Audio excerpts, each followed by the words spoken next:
I'm Ginger Hazen, and welcome to this brand new workshop titled, I Completed My IDP, Now What?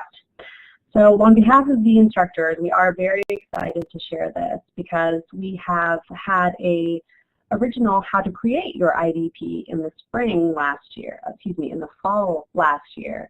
And what we found through that workshop and even just other workshops on our own campuses with graduate students and postdocs is that we have beautiful IDPs that have been created, but that's kind of where it ends. So what we hope to do is to help you have this conversation with your faculty mentors, because one of the biggest bonuses of having an IDP is having that conversation with your mentors. So a little bit about your instructors. As I said, I'm Ginger Hazen. I go by Ginger, but it's technically Virginia. I'm the program manager, and I manage postdoc professional development at the University of California at San Diego. And I'm Don Gillian Daniel. I work at the University of Wisconsin-Madison. I'm an associate director of our CIRTL programming here at Madison, and it's called the Delta program. And I'm Judy Milton. I'm Assistant Dean at the University of Georgia Graduate School. I am the CIRTL leader on campus here at the University of Georgia, and very happy to see all of y'all today. Hello, my name is Rashida Richardson. I'm Assistant Director at the Center for Teaching Excellence at Texas A&M University.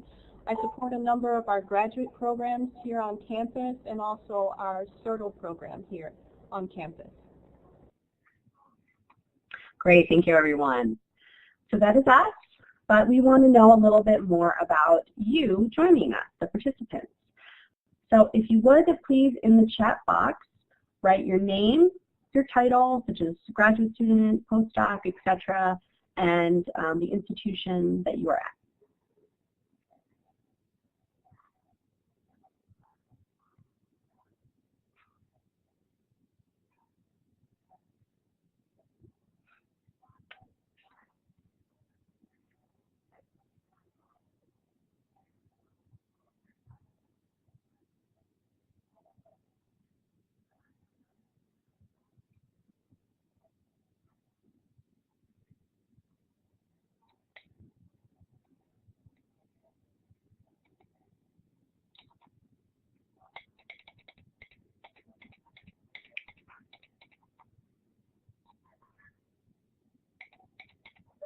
Welcome everyone so far.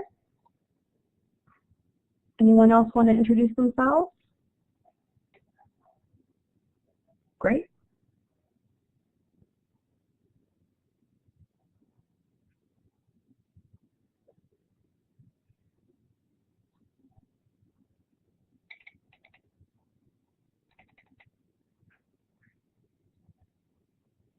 I just want to say it looks like we are covering all the temperature zones in the United States today. And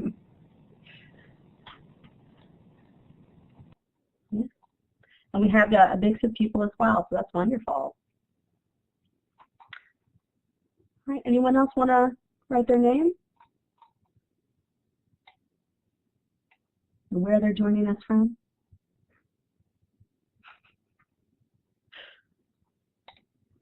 Wow, it's a lovely 75 degrees here in San Diego, so I cannot complain. All right, so welcome everyone. So I think at this point, Kate is going to jump in and give you some directions to use the technology for today. Hi everyone. If you joined early, you've already heard me say that my name is Kate Diamond and I work with the CIRTL Network. Since we're doing introductions, I just want to welcome everyone on behalf of CIRTL. Each of your facilitators for this workshop comes to us from a university around the country, a university that is a member of the CIRTL Network. And on this map you can see that we have 40 different member universities all the way across the country, including Canada. And what you've seen just from the introductions already is that that means that you get to learn alongside people with vastly different experiences and in vastly different institutions. And we think that means you get to learn better. So to help us learn and engage with each other today, I want to highlight a few different tools that we'll be using in the session. Before I go through what's on this slide, I just want to emphasize I'm attending the workshop only to provide technical support. That is my role today. So if you have trouble using a tool, if you have trouble hearing someone, if you have trouble being heard, make a fuss about it in the chat window. I really want to encourage you to take ownership of this space. It is yours. And that said, there are a number of ways beyond just the chat window that you can interact throughout the session today. If you have a thought that you are bursting to share, you can raise your hand with this tool in the participant panel. We will be breaking into smaller groups during the session today. It looks like we have enough folks in the room to necessitate maybe 1 or 2 smaller groups.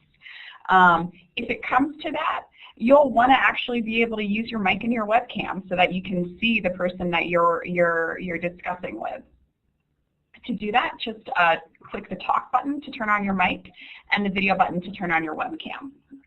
Throughout the session, we'll ask for some feedback actually directly on the slide. You'll see a blank slide and there will be a prompt to respond to.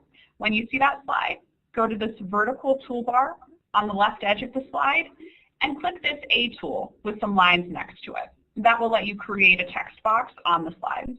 We'll also be using some polling questions today. You can answer those with this polling tool at the participant panel. I'll have little icons reminding you throughout the presentation today on which tools to use and how to use them. And again, I'm here only to provide support. That is 110% my role today. So please let me know in the chat window if you're having trouble with anything. I will do the best that I can to help.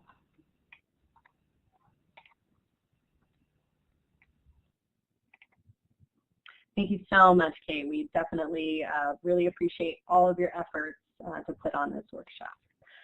All right, so a couple of learning objectives for today.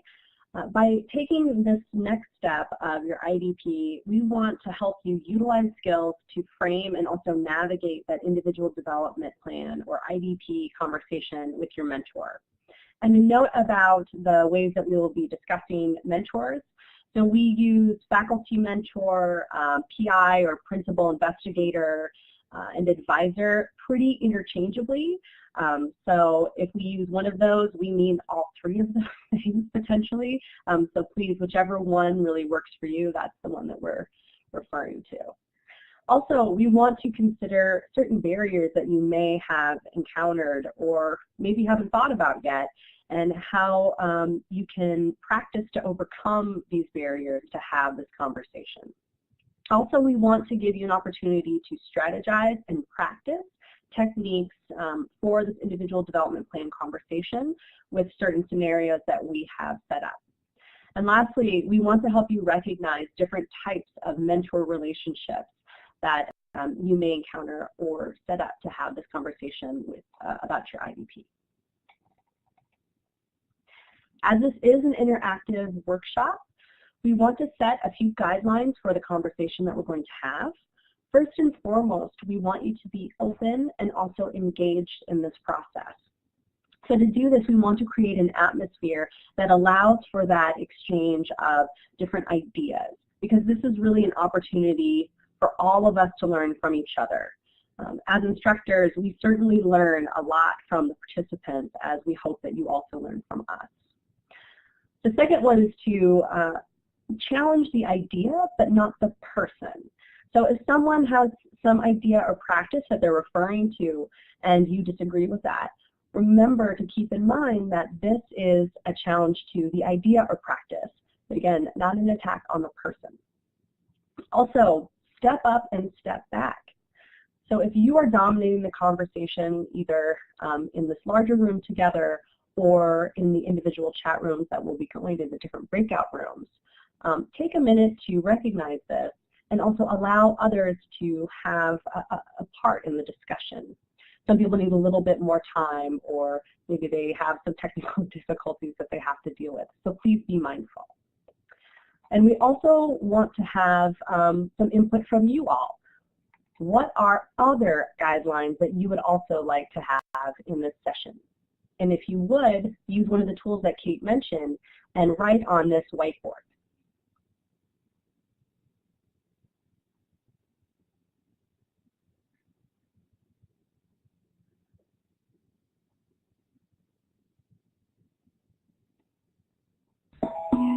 I should have added that all comments on the whiteboard are totally anonymous.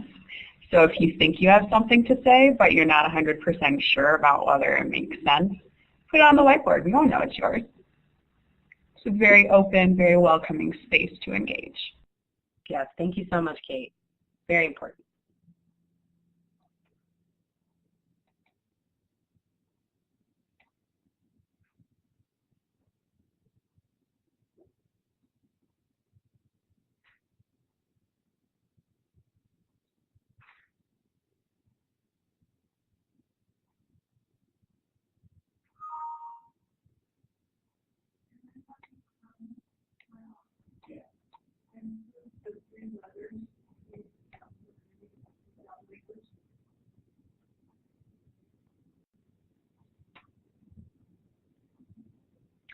Great, we got a new one. Be open to sharing your previous challenges with your mentor.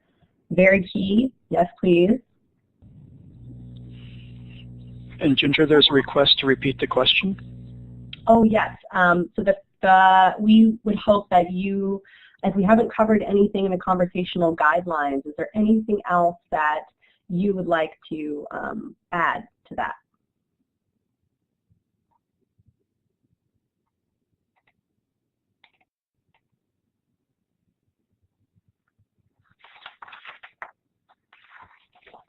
And I guess, again, those guidelines are be open and engaged, challenge the idea, not the person, and step up, step back.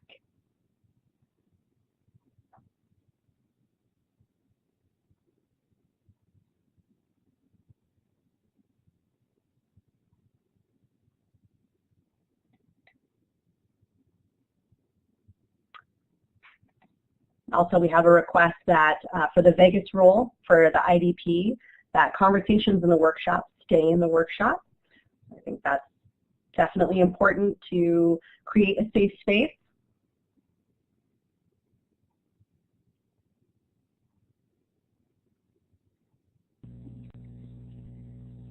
Okay, I'll give it a couple, just one more minute, see if anyone wants to add anything else.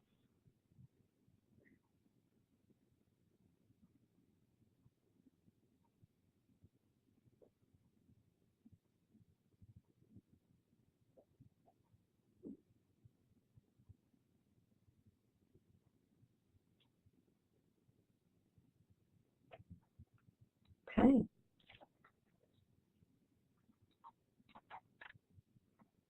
All right, well, thank you guys all for sharing. Again, this is interactive. This workshop is for you, so help us help you. So I'm going to turn it over to Rashida to tell you a little bit more about an IDP. Thank you, Ginger. I'm honored to be here with you this afternoon as one of the presenters to discuss the Individual Development Plan, specifically showcasing skills and techniques that can help you carry out a conversation, prepare for and carry out a conversation with your mentor regarding the IDP. In brief, the IDP is a tool which uses reflection to help both graduate students and postdocs define and pursue short-term and long-term goals.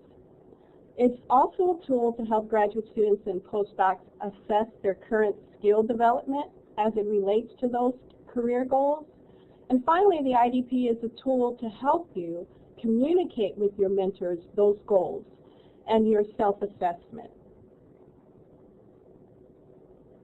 While there are many templates for the IDP, and we've referenced two here at the bottom of the screen, and we encourage you, if you haven't already developed an IDP, and we noted from the survey that there are several of you that have not created an IDP, please, we encourage you to check out Imagine PhD or My IDP. So again, those links are at the bottom of the screen.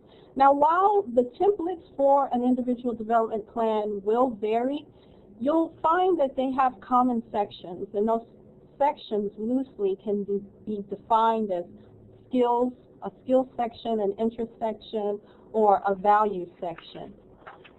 For example, under the skills section, you may find a reflection question that asks about your research skills. How are you coming along in your progress with your research? How competent are you with skills such as analysis or something of that nature? Under the skills section, you also may find questions related to your competency in communication or professional skill development, or even your skill development related to teaching. So again, various templates, but they share sections in common, and these are just a few of the areas that they share in common listed here on the screen.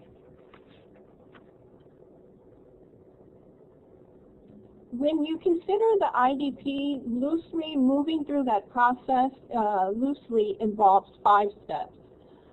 The first step is assessing your skills, your values, and interests as they relate to your career goals.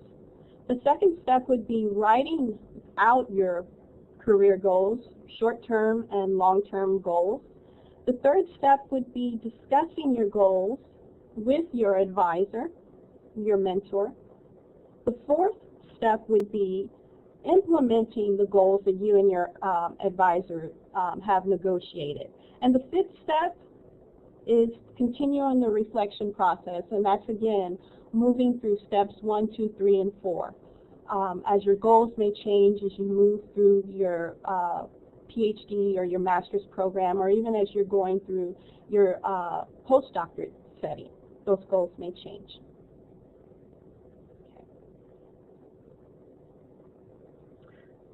So going on to, we know that some of you haven't had an IDP, but for the people in the room, can we do a quick poll to let us know, do you have an IDP, yes or no?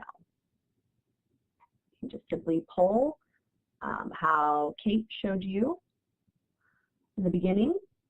Check for yes, X for no.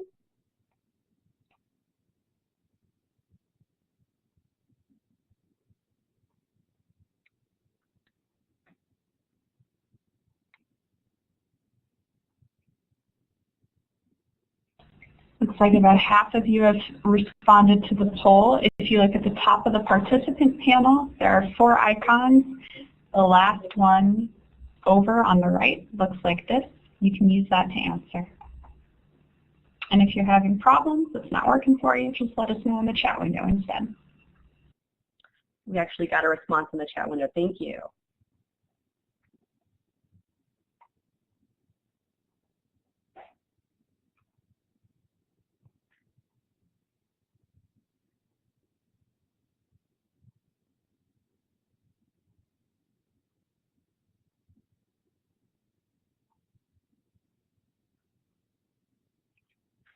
Great, fewer responses in the window.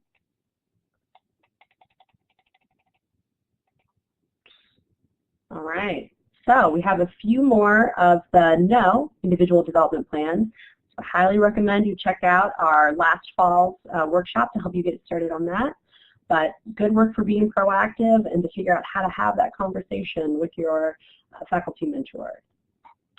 Okay, so of those few who do have an IDP, have you had this conversation yet with your faculty mentor, advisor, or PI yet? And the same process, please just answer using the poll, yes, check mark, or no, X. And again, the chat window also works if you're having trouble.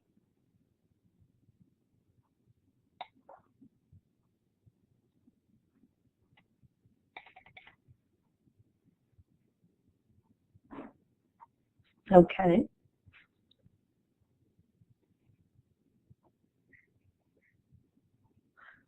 So we're seeing an overwhelming number of no's.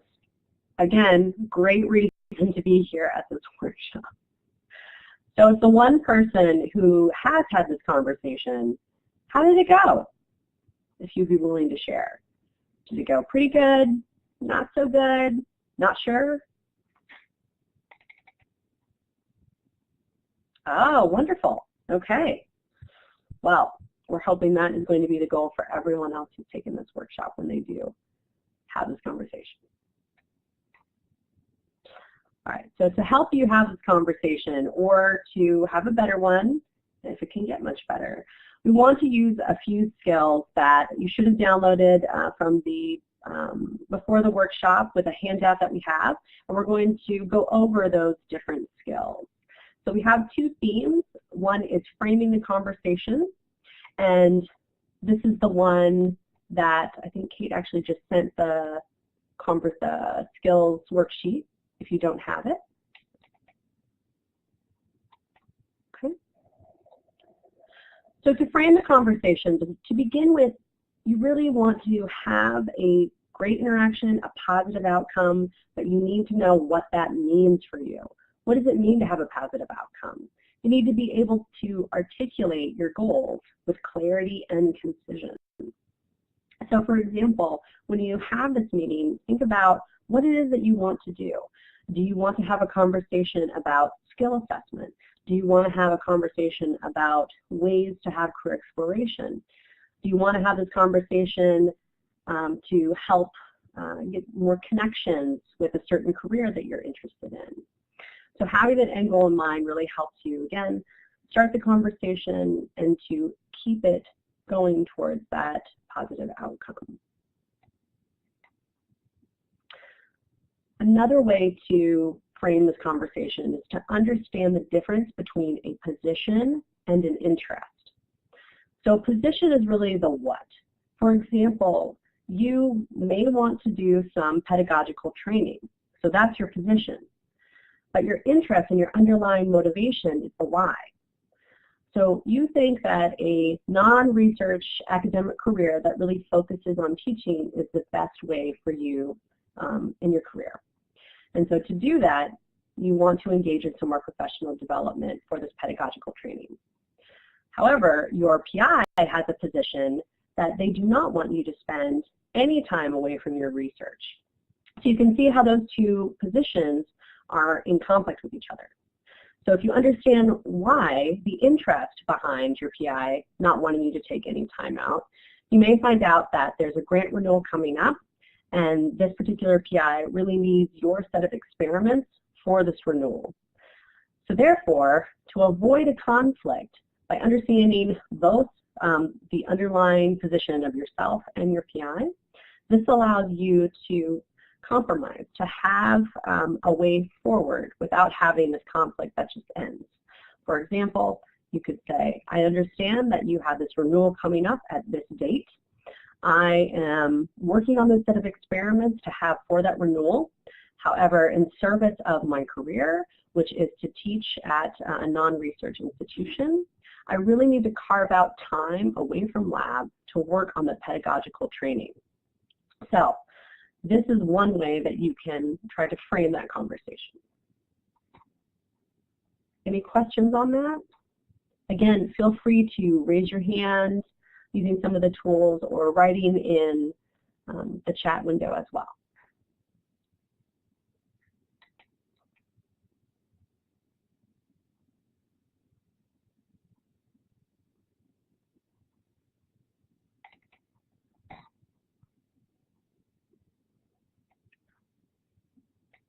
Okay, we're going to move on to the next phase, which is navigating the conversation.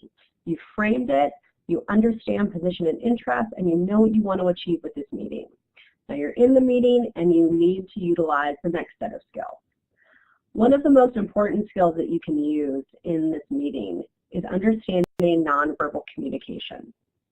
So nonverbal cues, you may have heard of this before, but they are more than just your facial expressions. They're your body movement, your posture, gestures, vocal variety, pitch, rhythm, and of course those facial expressions, which are really important. So if you take a look at this picture, you may be able to tell how this meeting is going, and it doesn't look very exciting, to say the least. This might not have the positive impact that you would like it to.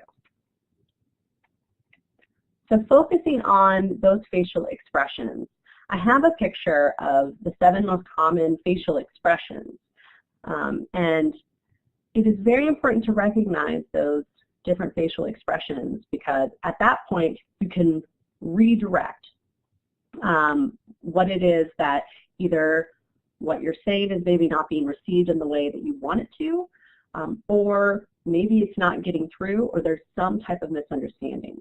So being able to read facial expressions is really your best tool. And it could be that you're having this in a remote fashion, similar to us, is maybe you don't have the opportunity to really see how the person is standing or sitting, but you do have that facial expression to go on.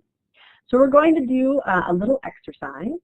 If you have the different numbers of the people on the right, and you see that there are corresponding emotions on the left.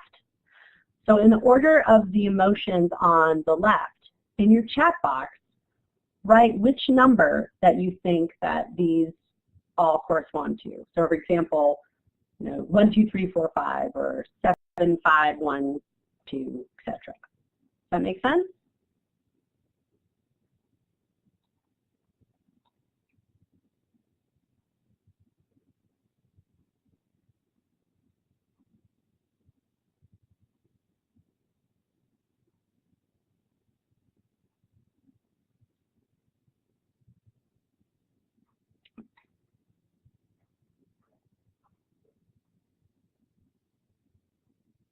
So for example, if you start with sadness, okay, great.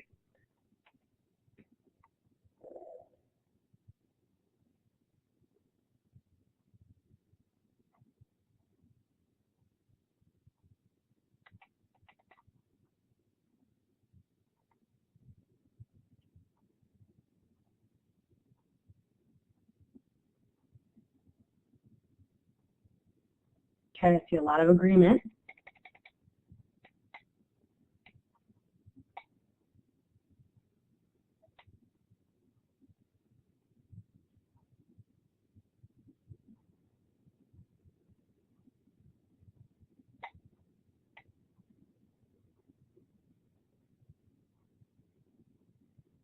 Okay, I'll give about 50 more seconds.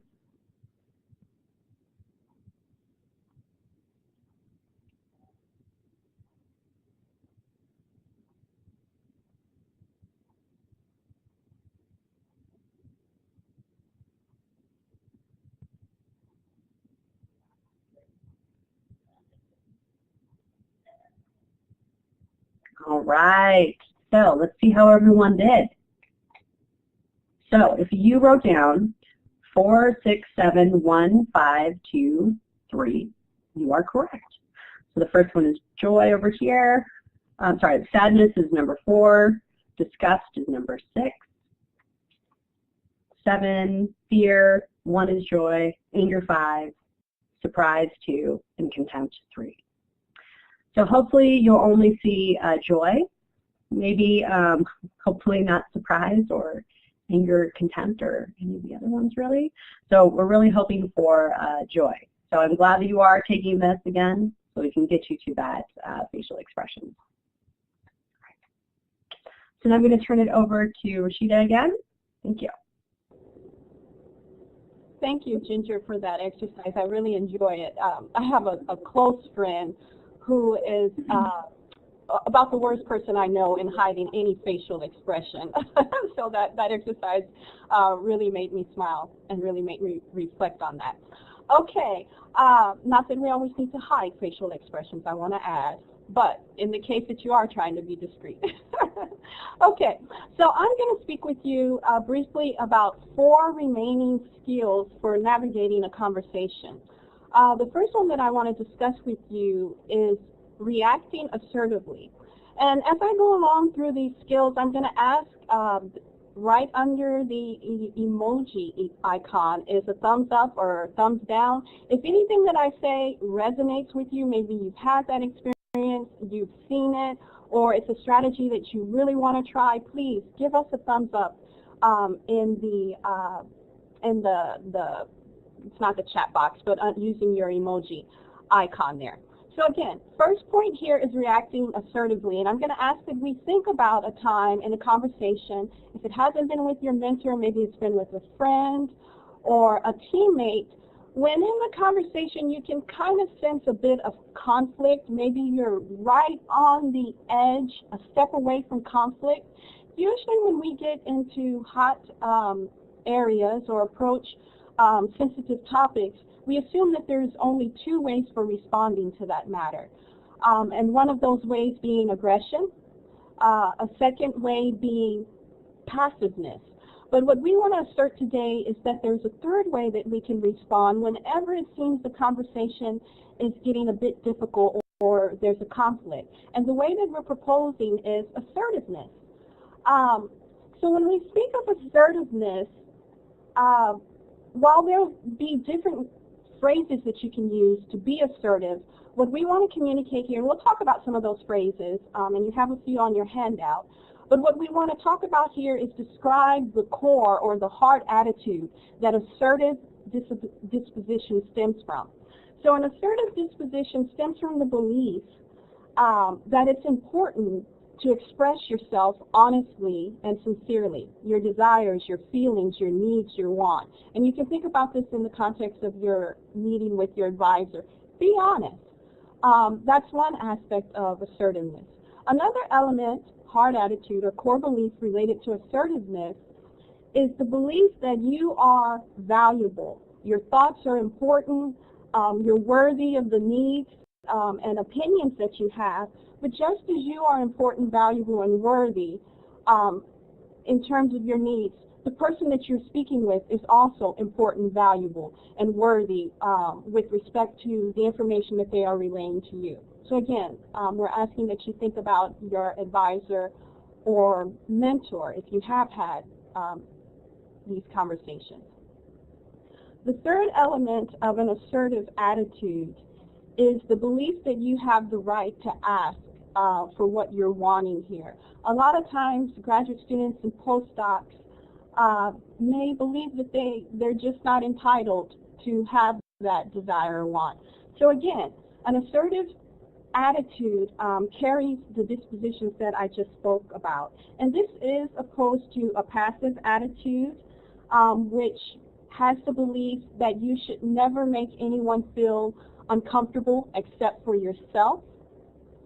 It's also opposed to the aggressive disposition or belief and attitude that I'm going to get you before you get me. Again, there are a number of phrases that we can use to be assertive in the conversation and expressing our desires, and again, the handout lists a few. But what we want to communicate at this point is that it comes from a core belief. Okay? So again, we have three choices when navigating a conversation.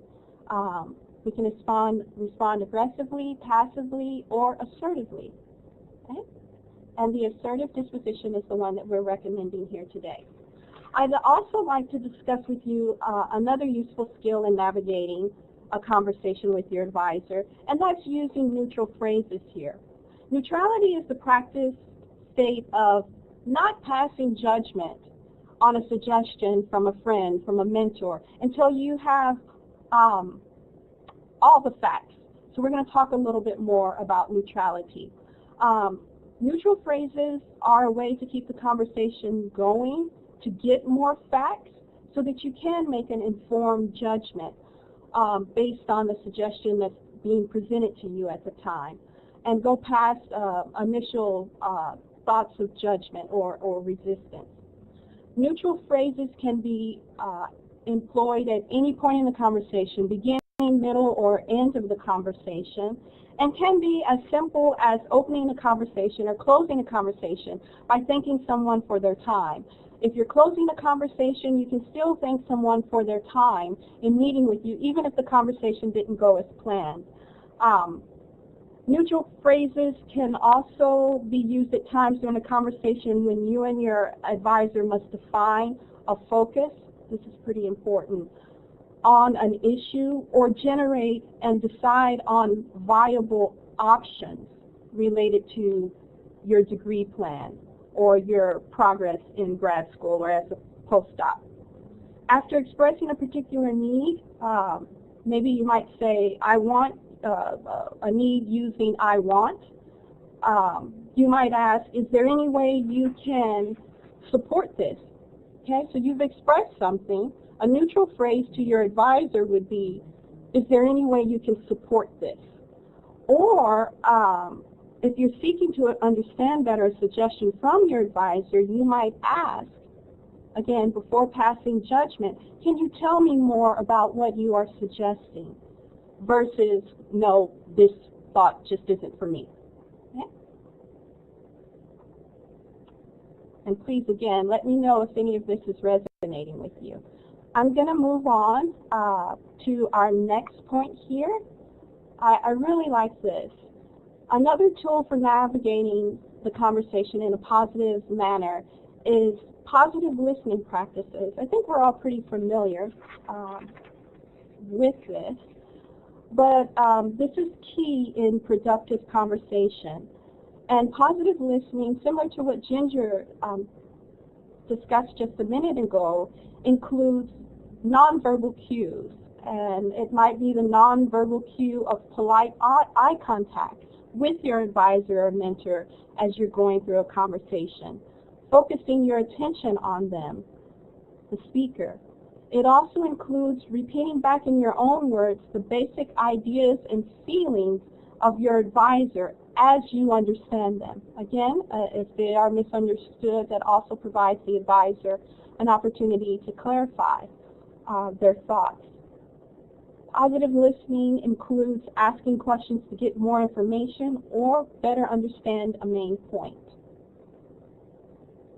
The last skill that we'd like to mention today is the use of I statements, another very important skill.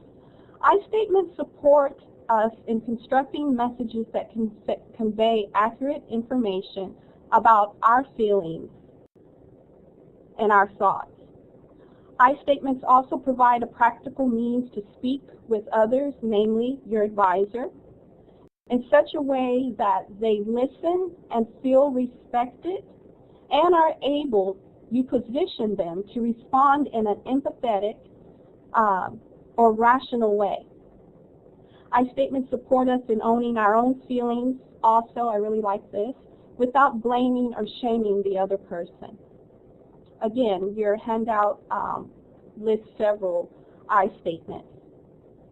And just as an example here, instead of saying something as direct as you are being defensive about point X, using an I statement, you might say, I feel discouraged when you don't understand my feelings about X.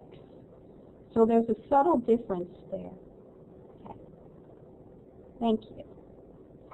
I'm going to pass now the discussion on to my colleague, Judy. Okay, thank you, Sheeta. I think both Ginger and Sheeta have given us a lot of good tools to think about how to have useful conversations, which is, there are challenges, though, to doing this. And so that, and Kate, can we have a whiteboard for a moment? There we go, thank you. What we want to do now is, the fact is we don't always have these productive conversations. We don't always use the tools that they just discussed, or that we know sometimes intuitively that we need to be doing. So that what we want to do now is talk about what are some of the challenges, what are some of the barriers that keep us from using those tools. What are some of the things that y'all have experienced in your own conversations with advisors, with your mentors, that have kept you from having those conversations. And Kate's given us a whiteboard. And Kate, could you go over one more time about how to use the whiteboard? Because what we'd like everybody to do is to have a chance to share what some of their challenges have been in having productive conversations. So as a reminder, anyone can write totally anonymously on this whiteboard. If you look at the vertical toolbar to the left of the whiteboard, the fourth icon down is an A with some lines next to it. Select that one and you'll be able to create a text box that you can use to type on the slide.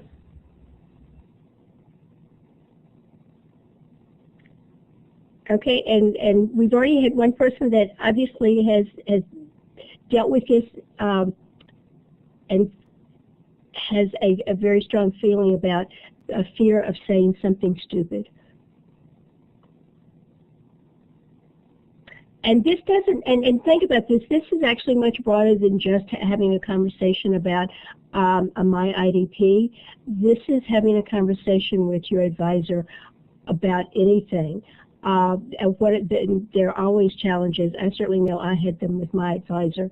So whether or not you have an IDP, what are the challenges you have in having a productive conversation with your advisor? Okay. Yes, we have one person who's saying is that it's even finding time for the advisor to have the conversation, too busy to meet.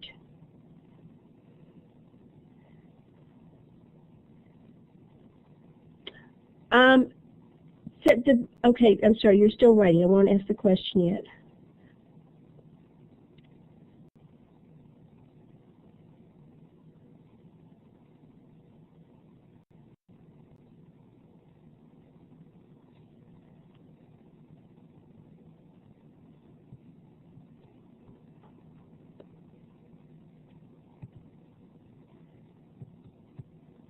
And if you are having any problems writing on the whiteboard, it seems like everybody is doing well, but you can also type into the chat room if you need to.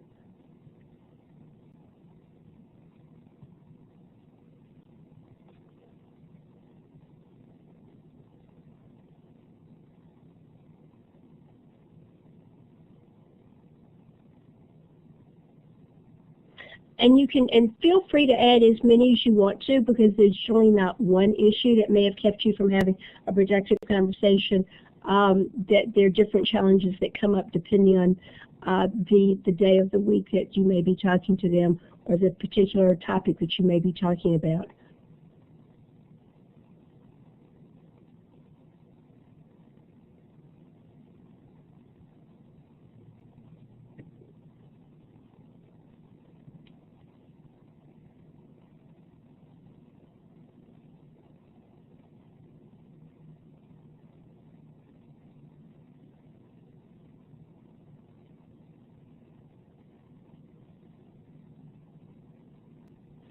And there's one comment here that I'd like to ask the person if they maybe could expand on it a little bit more.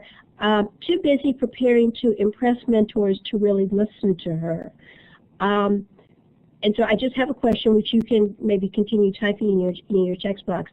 Do you mean that you are too busy preparing to impress her, that you can't really listen to the mentor, or is the mentor not listening to you?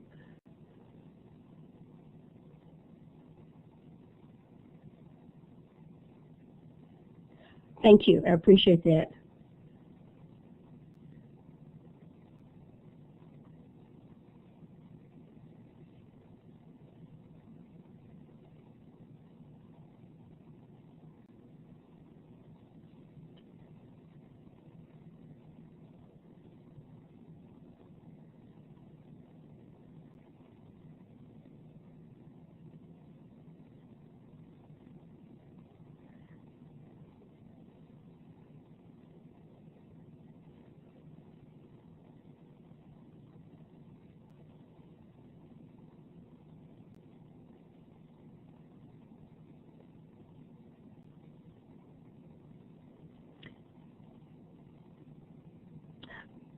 We've actually covered quite a range of issues here. Time is one.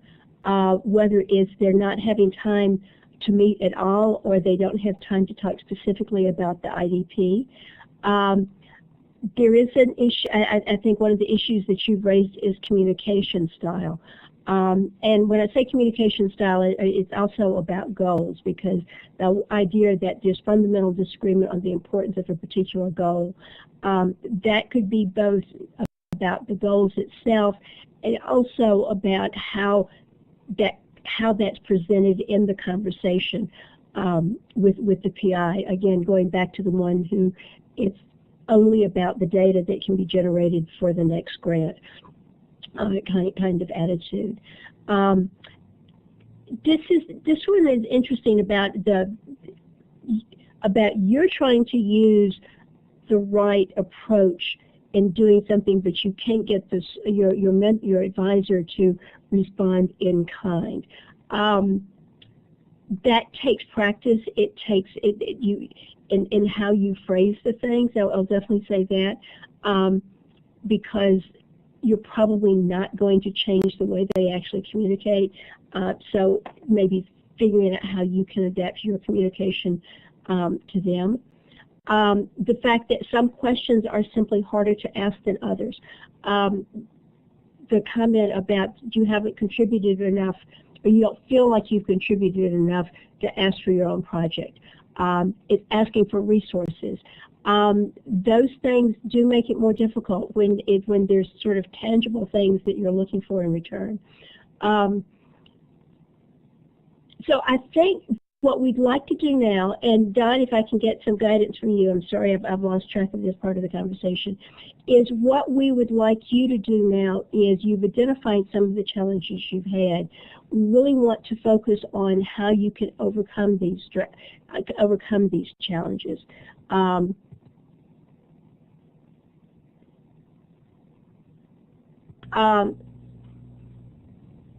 So that what we want to do is practice, is talk about, one, what are the consequences if we don't address the strategy, if we don't address the issue, and two, then come up with some strategies for how to address the issue.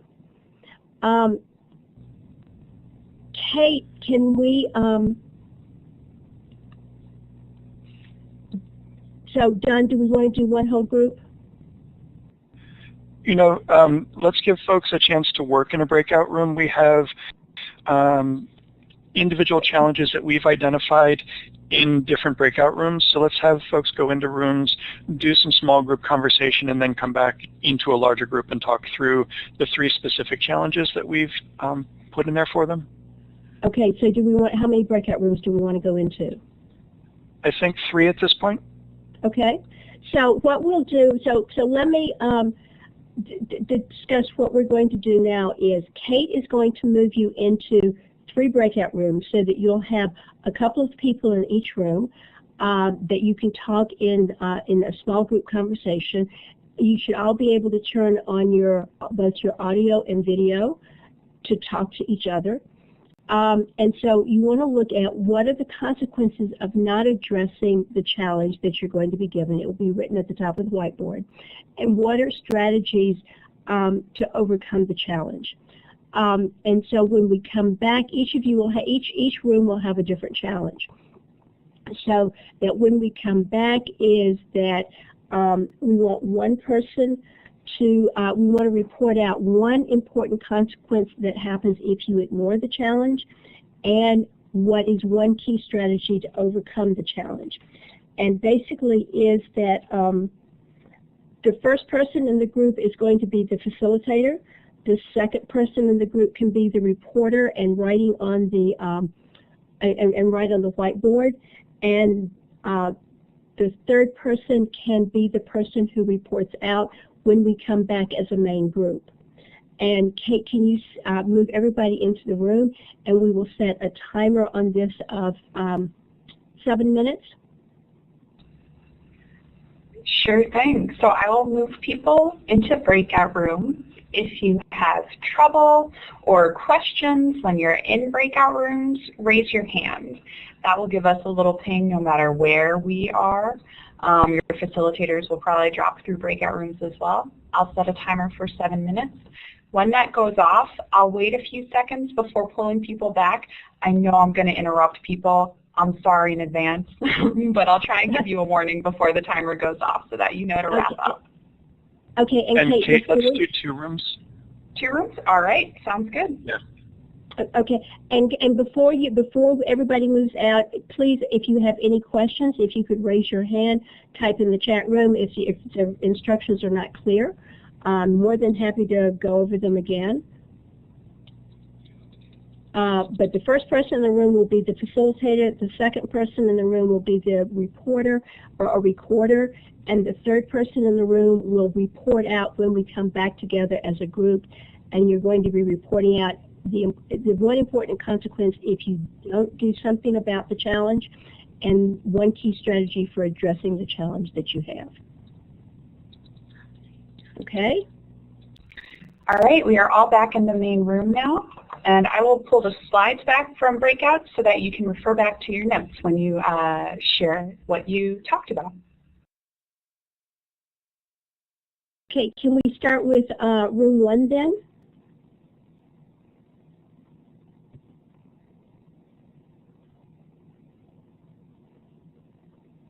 And who's reporting out for room 1?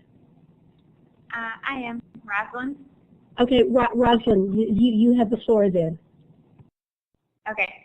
Our discussion really talks about the consequences of not having clearly stated goals is that you sort of waste everybody's time and you don't get an opportunity to discuss and to communicate the things that you need to move forward towards meeting those goals.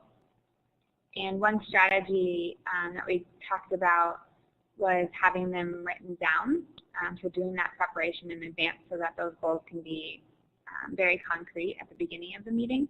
And then also at the end, John mentioned making sure that they're SMART goals, right, so that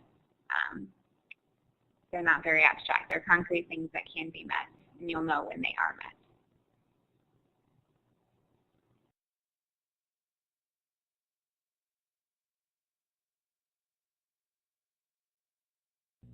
We can't hear you, Judy. Thank you.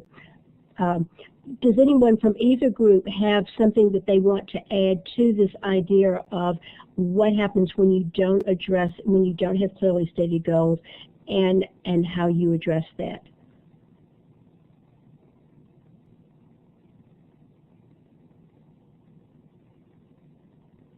So in the consequences, there is one thing that most of your career plans get delayed because either the goals are not met and there is no clarity on what you need to do to arrive at a certain point in your career, a certain place.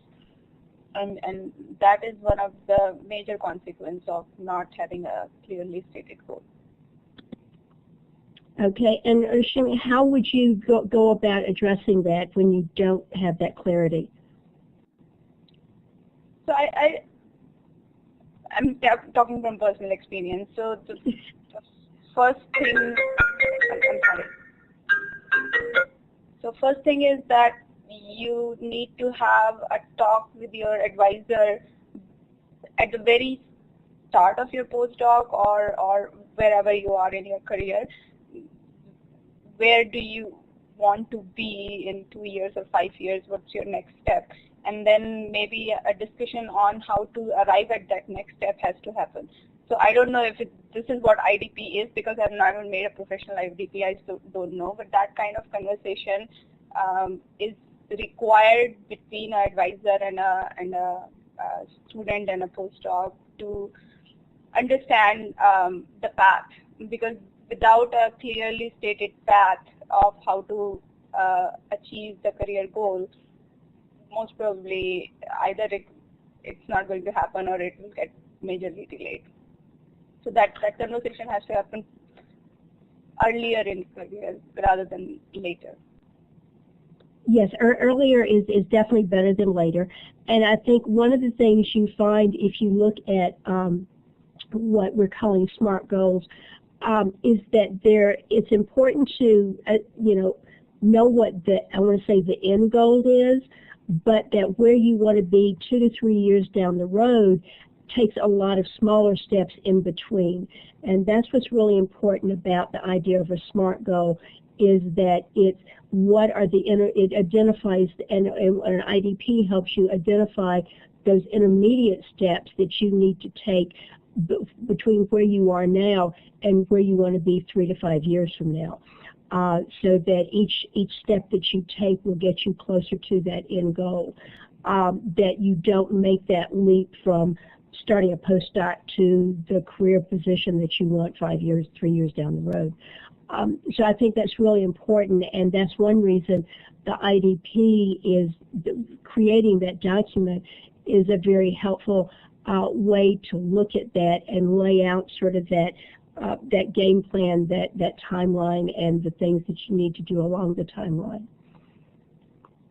for that. Does that help?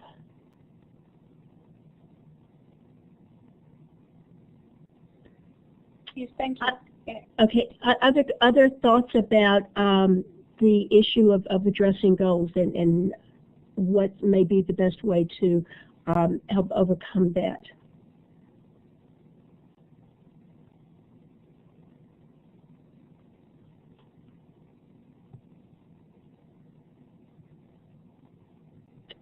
Okay, do we want to go to group 2 then? Kate, if you could bring up that slide. Hi, Trishim again. So I'll be the reporter for this group. We discussed, and most of us realized that we haven't put enough thought into identifying our own personal communication style. So we do not necessarily fall in a specific category. Most of the time, it's a mixture, or depending on the situation and people we are talking to,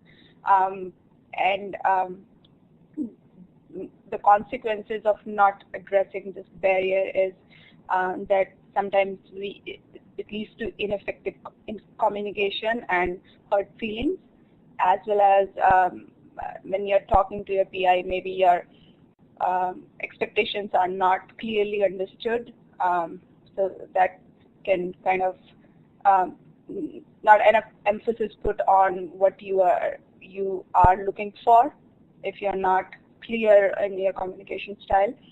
So to overcome this barrier, we suggested that we need to recognize our own personal communication and make our goals and expectations more clear based on that. And we also recognize that PI can have a different communication style than us. So we need to also understand that and kind of make to the PI clear that what kind of communication style works for us, and maybe adjust based on that equation. Thank you. Other comments from group 2 or comments from group 1 they'd like to contribute to this barrier and how to overcome it, about communication styles with your mentor or advisor?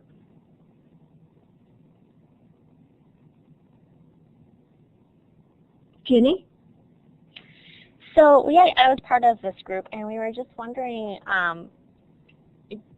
is there a way to necessarily change the communication style of your PI if it's not working for you? I mean, you can't really tell them to not speak in a certain way.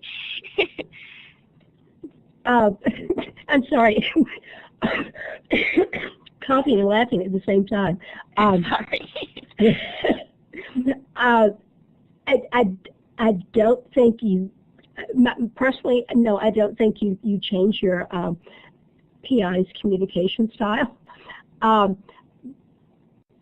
do think that you can very diplomatically, as you're having conversations, try and use your skills about being assertive without being aggressive, potentially turning the conversation the way you want it to go, about, again, diplomatically pointing out that, well, maybe I misunderstood you because, and describe potentially something that they said or did in their conversation that caused you to understand something, and to say, I'd like to better understand how we don't have this happen again.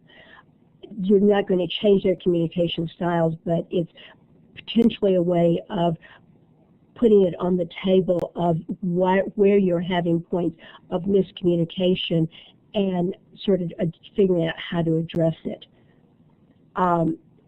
Because I don't think you're actually going to change somebody's communication style. That's not really your job as a graduate student or PI. And I'd like, would any of my fellow moderators have comments on that one?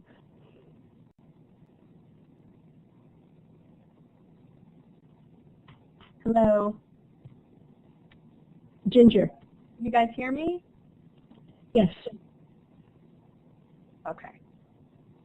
All right. Hi, everyone. I just wanted to jump in about that. So it is absolutely true. You cannot change other people's communication styles unless they are interested in trying to refine those to best communicate.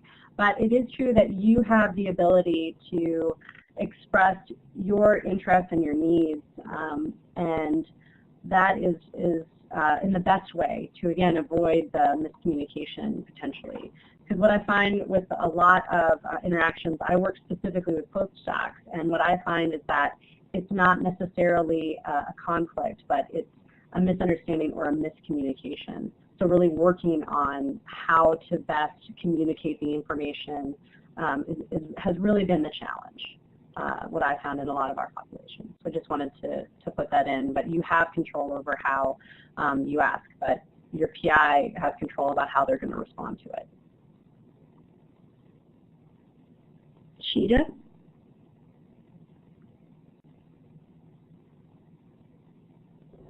Sorry about that. I totally agree with both of you and what you're saying. I know when we talk about a little bit of what we might describe as the aggressive personality type or task-oriented, usually one of the things that can be done with that communication style is front-loading. And so it's really going in, as Judy mentioned, having your goals set, specific questions around. You may even want to go into your meeting with an agenda. I use this sometimes for some of my meetings. There are people that, in particular, favor agendas. So it may be something that you send an hour before or a day before.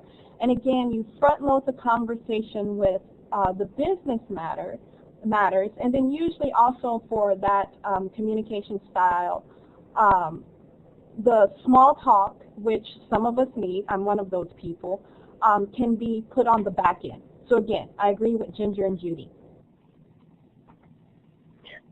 And I think Sheeta makes a very good point, is that when we talk about conversation or communication style, is yes, we can break it down into those styles of aggressive, assertive, passive-aggressive, but there are a lot of these other layers that Sheeta was just talking about that can be layered onto it.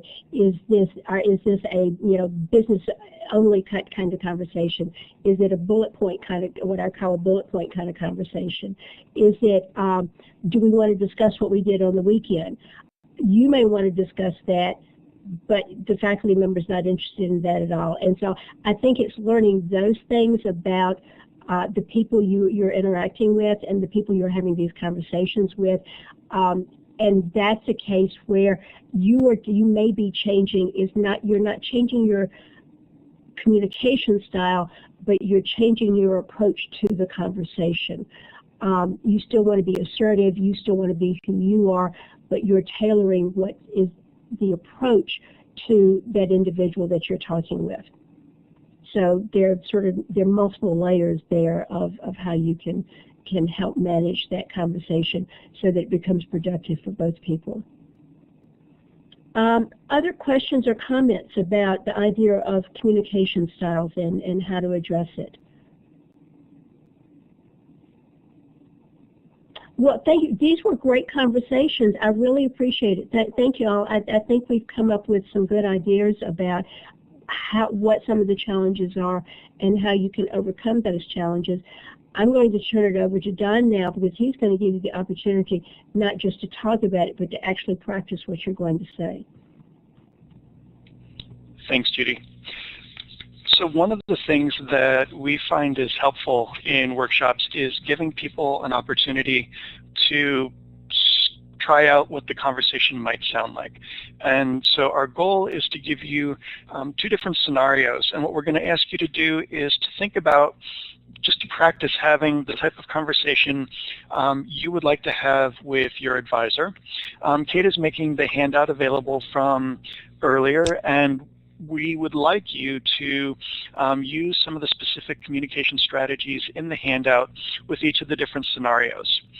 So the idea is going to be as follows. And let me move to the first scenario. Thank you. So the scenario that we want you to think about is you plan to start a conversation with your mentor about your career plans. They're not on board with having the conversation. They're feeling busy, and they tell you that they expect that you're busy too, so they don't really understand why you're having the conversation right now. So what we'd like you to do is to practice having the conversation. We're going to put you into breakout rooms in pairs, and we're going to give you each a little bit of time to just say the words that would come out of your mouth with your advisor in this situation. And when we talk with folks, a lot of times people start off with, well, I would talk about something. It's not that kind of academic conversation. It's, here are the things that I'm going to say. So you might actually say, and this would be to your advisor, your PI, I'll be finishing my prelims this semester. I've been giving a lot of thought to what I think my next steps ought to be in my long-term career goals. You know, I took a sort of workshop about creating an individual development plan, and I want to use that as the basis of a conversation with you. So I'd like to get it on the conversation on your schedule right now. In my thinking, I realized that I'm interested in a faculty position at a four-year institution where I'm going to have both research and teaching responsibilities. And so I want to begin doing more professional development about teaching so that I can round out my skill set because I'm getting a good research training in your group. So I'd like to hear your thoughts about this, and I recognize that you're going to have interests in the context of where the project is going for the entire group, so I'd like to explore how I can do these things that I want to do in the context of that larger needs, the needs of our larger group. So the goal is really for you to say what you would say in the conversation. We'd like you to practice using the clarification of goals skill that we've been talking about, and to identify what your position and interests are in the conversation, and perhaps start to explore what those are for your advisor. So remembering again that the position is what you want and interests are why you want it. So I want to have that type of career at a small liberal arts college, or I want to be doing the professional development around teaching because I want to move into a career where I'm teaching at a small liberal arts campus and balancing that with my research time. So the way we're going to do this, we're going to put you into pairs in the breakout rooms. One of us will come into a breakout room if you are in there by yourself, so no need to worry about that. We're going to give you just a minute to reflect on the scenario, and the scenario will be on the whiteboard in the breakout room. Then after that minute is up, we're going to ask one of you to spend about a minute or so just saying the things that you would say in that conversation with your advisor, reacting to what just happened between you and them. Then we'll give the second person an opportunity to try what they would say in that conversation. And then we'll give you about 5 minutes to talk about the things in the conversation that you felt were particularly effective at addressing the situation and would be helpful in advancing a conversation.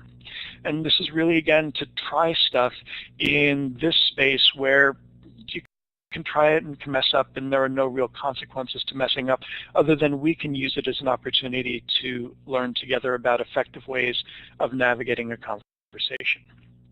I'm going to stop there and ask if you have any questions before we move you into breakout rooms.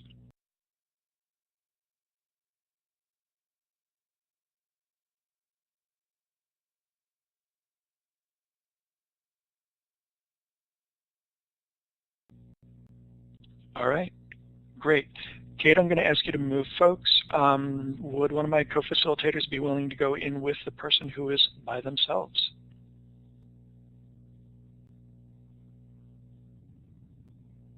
Sheeta? I'm happy to do so, Don. Awesome. Thank you. And you get to also say, Sheeta, what you would say in the conversation, just so you're aware. Certainly. All right, so I will move everyone, and there will be this quick succession of timers. I'll label them so that you can remember which portion of the breakout you're on, as well as if anyone has any comments or questions that they need clarification on, just raise your hand. Thank you, Kate. And please consider using video and audio in the breakout rooms. Hi folks, welcome back. I hope you found that to be a productive conversation. What we'd like to do in the interest of time is give you an opportunity to react to a second scenario using the same format where you each have an opportunity to speak and then do some debrief around what you found to be effective. The second scenario will be in the breakout rooms again, and in this scenario you've gotten your mentor to engage in a conversation about the IDP. You want to make sure that you're set up to achieve your career of interest. You want a non-tenure track academic career, and when you present that to your PI, your mentor sits back, crosses their arms, frowns, and says, "Oh, this is news to me," and so sets you up for an interesting conversation. What we'd like to do is to move you into the breakouts, and then after we bring you out from this breakout session, we'll just do a debrief across both of the scenarios. Do you have any questions before we do that?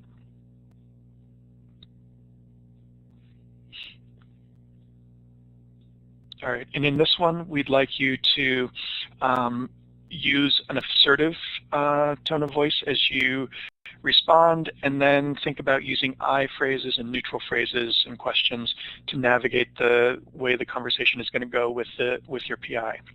We're going to skip that minute of reflection and just put you into the situation so that you just start to react. So that you'll have a minute to speak, your partner will have a minute to speak, and then you'll have a couple minutes to do some debrief in your small room group before we come out into the main room.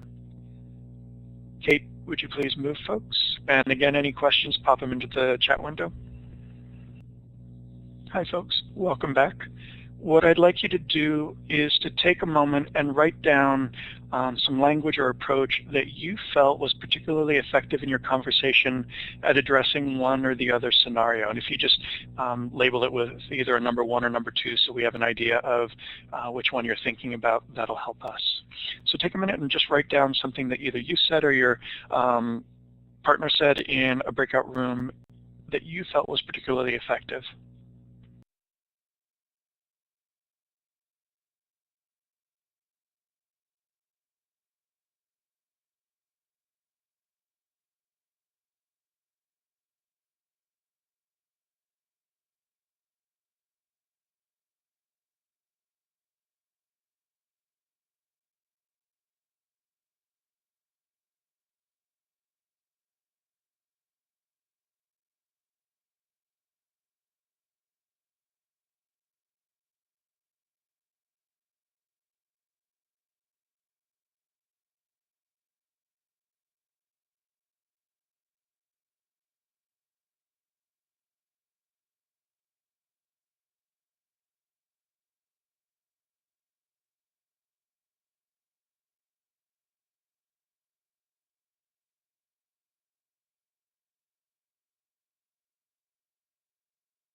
Great, thank you.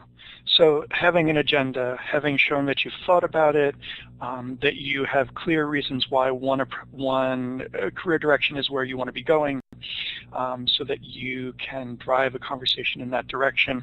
Even having an agenda so that if the conversation goes in a direction you weren't expecting, it gives you something to come back to help drive the conversation where you want it to go.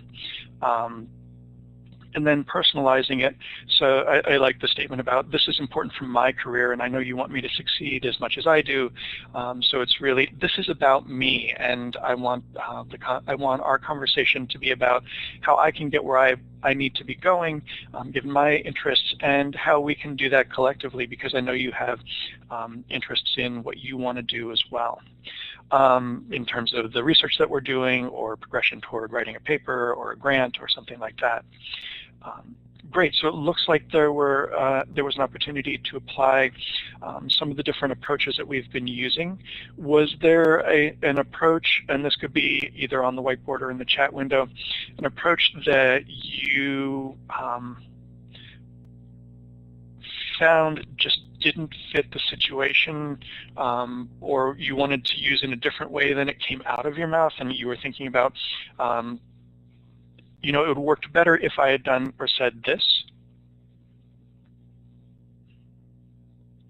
So on reflection, on hearing your partner speak, were there things where you're like, if I had just said this, it would have helped drive the conversation in a particular way?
So finding an opportunity to reflect when you're creating the next agenda, so giving yourself time to think about conversations you've had and where you're going, and also exploring the position and interests of your advisor. So I'm figuring out ways to do that in the context of the conversation, and maybe it's in laying the groundwork for the conversation. You're talking about the different types of things that are going on in the research group broadly, and then bringing your interests into that as well, so that it's clear that you're recognizing that you're part of this larger group. Do you have any questions for any of us about the particular skill sets we were hoping you had an opportunity to practice, or things that you would like to explore further in the context of the scenarios?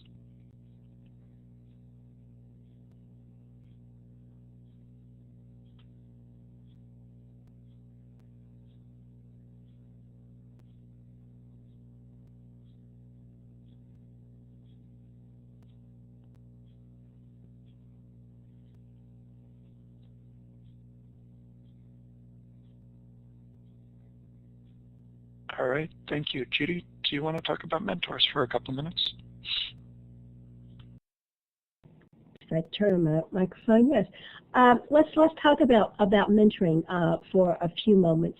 And I know we said at the beginning that we were going to use the term mentor, PI, and advisor interchangeably. I want to sort of back away from that statement right now in terms of an advisor is not necessarily a mentor is not necessarily an advisor. And so and to do that, I'll start by actually talking about one definition of a mentoring relationship. There are multiple ones out there, but I think at one of the core premises of a mentor and a mentoring relationship is the idea of it's a learning relationship. It's a collaborative relationship. It's a reciprocal relationship, and so that doesn't necessarily describe your advisor. It may describe other people in your life. So one of the things that, and so with that in context, is we will separate out the idea of a mentor from all those other people in your lives. And one of the things that I know I always think is the more mentors, the better.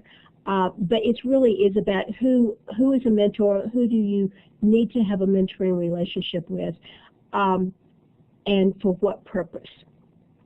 It may well be that your advisor is your mentor, and there certainly are excellent advisors out there who also fulfill that mentoring role, that idea of that reciprocal learning relationship, not just someone who says, this is what I need you to do today, and these are the classes you need to take next semester, and these are the deadlines that you have to meet in order to graduate.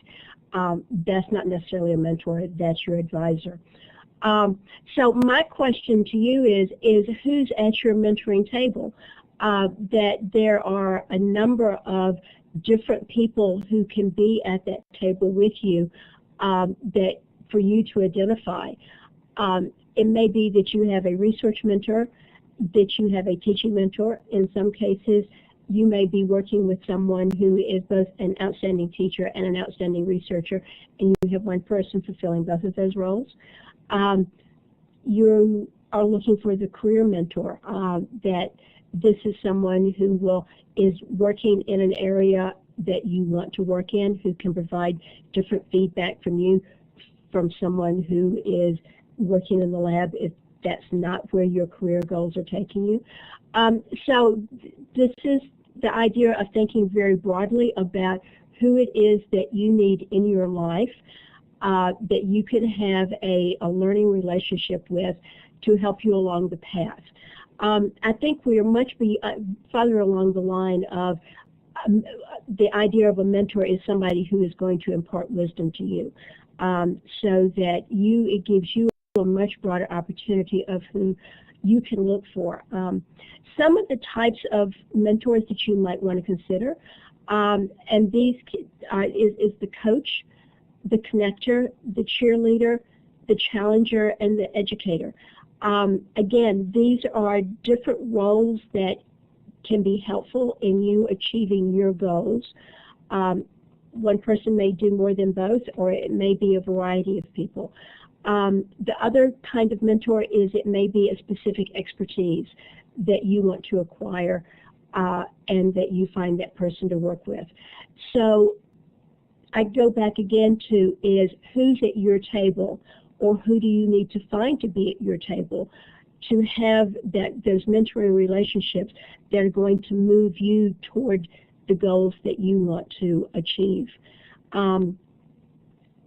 We're touching on this very briefly today, so that there's a huge literature on mentoring, which we don't have time to get into, but I'd like to be able to answer any questions that you may have about specific mentors or mentor roles, or how they fit into helping you achieve what you want to achieve.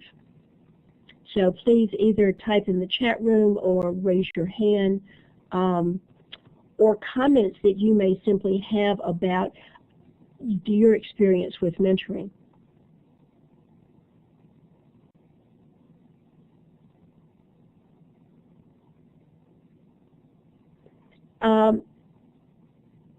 The other thing to think about in terms of mentors is with technology is that mentors doesn't necessarily mean someone that you have to be able to see face to face in order to mentor. Is that mentoring now can be almost take place anytime in any place.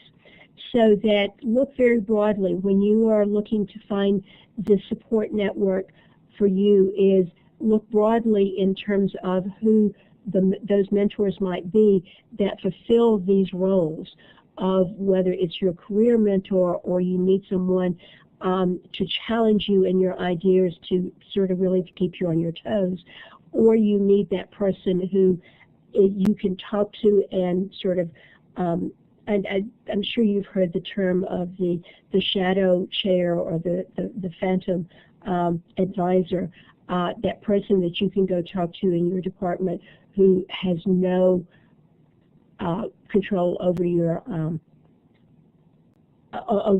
getting a degree, but who you can talk to and get their feedback on what you may need to do to move forward.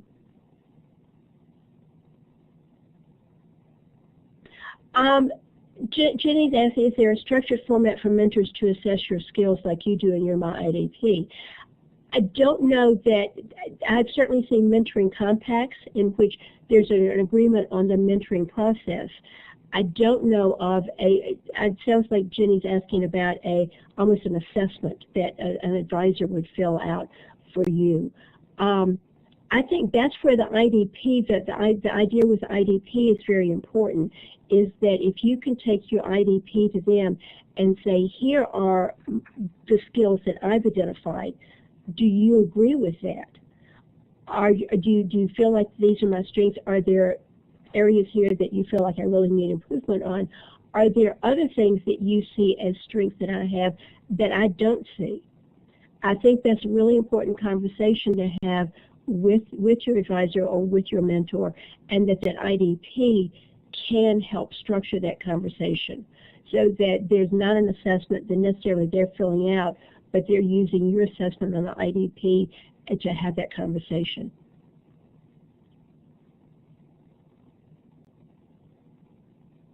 Other questions? And Jenny, to go back to that, is that sometimes, again, it's having that conversation to ask someone, do you see these as my skills? Or do you see other strengths or skills that I have? Or do you think this is a correct assessment? That's one of those things where having multiple mentors help, because there may be one person that you're more comfortable asking that question to, that you think that you are comfortable having an honest conversation with, as opposed to your dissertation chair. So keep that in mind in looking at your multiple mentors that you're working with. Other questions? Don, I'm going to turn it back over to you very briefly. Thanks, Judy. At this point, what we'd like to do is encourage you to complete your IDP if you don't have one, and either attending a CIRTL online workshop around IDP or something on your campus is a really great way to do that. We'd also encourage you to take some of the skills that you've been learning about and practicing today and use them to start to have these conversations with your mentor if you have not already done so as well. We'd love to see you take the momentum of the conversations from today and move that into the conversation with your advisor or mentor. In the last couple minutes, we're going to invite you to just fill out the evaluation for this workshop. We appreciate that you spent the last couple hours with us talking about this topic, and your feedback really does help us do this type of online synchronous workshop in a way that best meets your needs and the needs of others. So thank you for being here with us and for your participation, and please do take a minute before you go back to whatever else is going on in your lives today to fill out the survey. You can click on the link on the whiteboard and it should take you right into a Qualtrics survey. Again, thanks, folks. Thank you, everyone. We appreciate it.